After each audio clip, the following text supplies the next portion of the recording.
friends, I'm Akash, and a hearty welcome to my YouTube channel. Make sure to subscribe for more videos every time I upload. Now, the man that you just saw up there riding that horse is Sam Houston.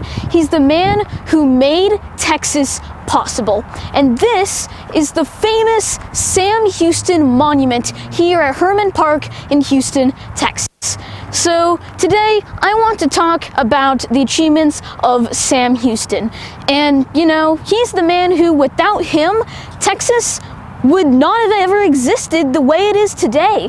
So I want to talk about Sam Houston today.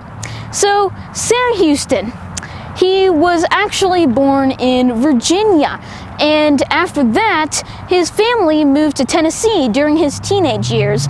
But bored and quite uninterested of that life, he ended up moving all the way out to the Cherokee tribe, where he lived there for roughly 3 years until he enlisted in the War of 1812 with the United States Army, fighting against the British.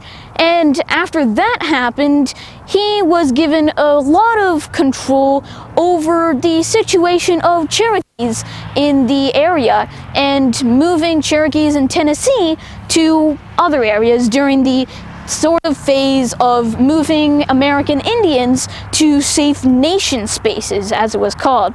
So after this came along, he also went along and did a few other things, and eventually he became a House of Representatives member. He became a congressman. He entered into politics, and he served as the congressman for Tennessee's 7th District. And at that point, he made a lot of different changes. You know, he was a pretty good congressman. But then, quite a while later, he has left that office, and now it's 1829. Where's he got to go now? So he's resigned from his representative status, and now he's moved to Texas. Welcome to 1832. And so it comes along in 1835, the Mexican General Santa Anna decides he's going to go on the attack and invade Texas. So what do the Texians of the area decide to do? Well, if they come and invade us, we're going to defend with our lives for that. And Sam Houston was the man at the forefront of all of that. General Sam Houston led the Texian army to victory in the Texas Revolution. And by the way, may I point out that the final battle of this whole war, the whole Texas Revolution, the Battle of San Jacinto, Sam Houston won that war in 18 minutes. Only 18 minutes, that's all it took for that man, General Sam Houston, to basically have won the entire war. This man is an absolute legend. And after this point, the newly created Republic of Texas was founded, with Sam Houston at its forefront. He returned to politics, serving as the first president of the Republic of Texas in 1836.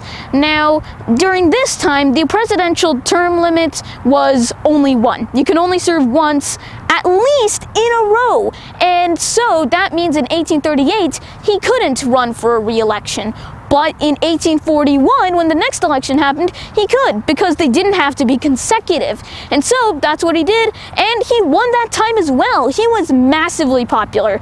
And so let's go all the way to 1845. And it's at this point that Sam Houston decides that he's going to help with the current mission by the United States to annex Texas, because the United States and Texas had been in this sort of agreement for quite a while, and Sam Houston wanted to get in on the action that was happening. The United States was planning to basically annex Texas, make Texas part of America. Sam Houston was all in for it, and so he made a massive help in this big event. So now 1845 comes around, that's already done. So what happens now? Now, one thing that is also important is right the way back when he used to be in Tennessee, he actually served as the governor of Tennessee. And I mean, that's actually a really important thing, because now he is in Texas. He is in a Texan for quite a while now.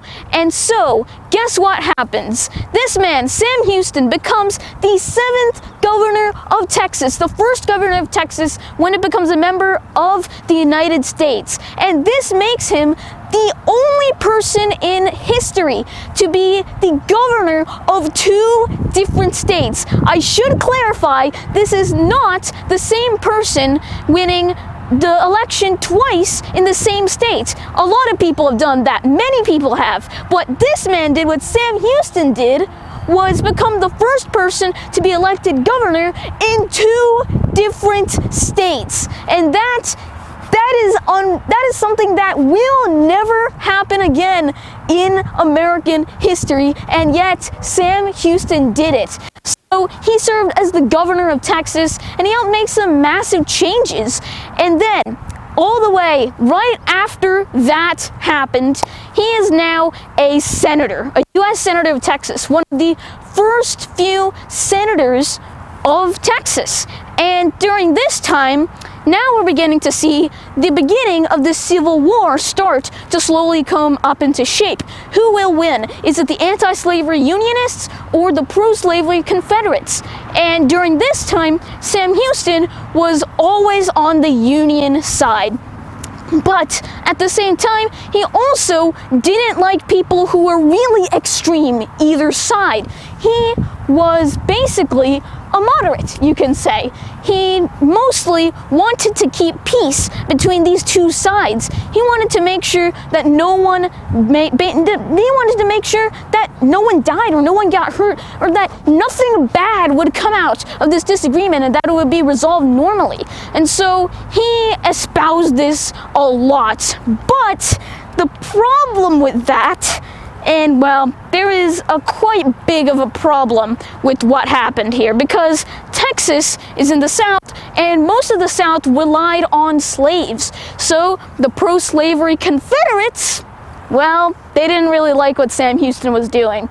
And so by this point, we're now in 1861, and right now, he is currently the governor of Texas, Sam Houston. And at this point, this is when the Texans have decided they've had enough of this guy. We'll grab someone new now. In 1861, he was forced out of his position, governor of Texas. And in 1863, he sadly passed away. But his legacy remains.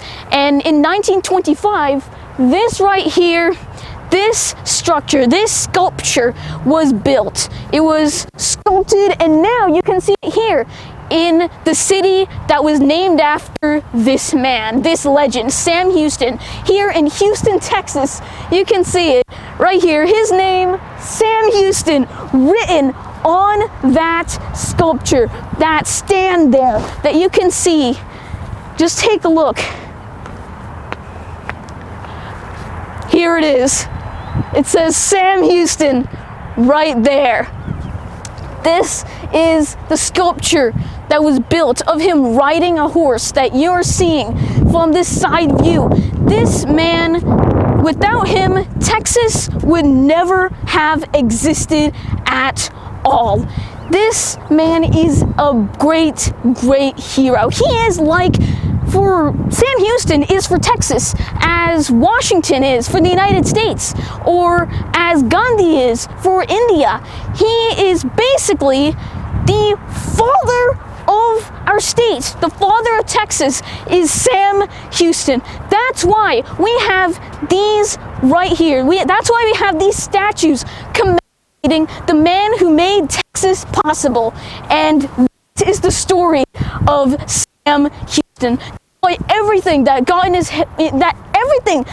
his way, he was the man to get through all of those, and he was sent on a mission to bring Texas back to its rightful owners, and he did that with flying colors, 5-star work. He was And to be the governor of Texas elected by the people, he did that 5-star. Senator, 5-star. Representative, the governor of both Tennessee and also Texas. All of that 5-star. This man is a legend. That is the reason why we commemorate him in these statues like this. And that is the tale of Sam Houston, the man who made Texas possible.